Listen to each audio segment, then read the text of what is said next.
रास्ता को ओह्लाइला ड्राइवर महासंघ ठोस निष्पत्ति नहेबा जाए आंदोलन जारी रहिब कहिला महासंघ।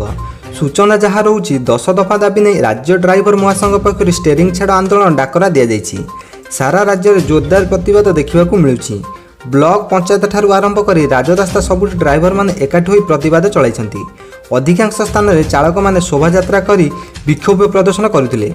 अत्यावश्यक सेवा को बाद दे रास्ता व्यावसायिक यानवाहन चलाचल को विरोध कर किछि स्थान में बस ट्रक टैक्सी और सर्वसाधारण परिवहन यान को आंदोलनकारी मैंने अटकाई फल राजधानी में आरंभ कर अन्य सहरांचल रास्तार गाड़ीगुड़िक लंबा लाइन देखा मिलता।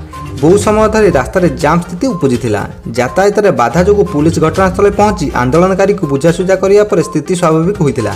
तेबे किछि ड्राइवर संघ यही आंदोलन को समर्थन करूना फल राज्य में गाड़ी चलाचल ठप होना।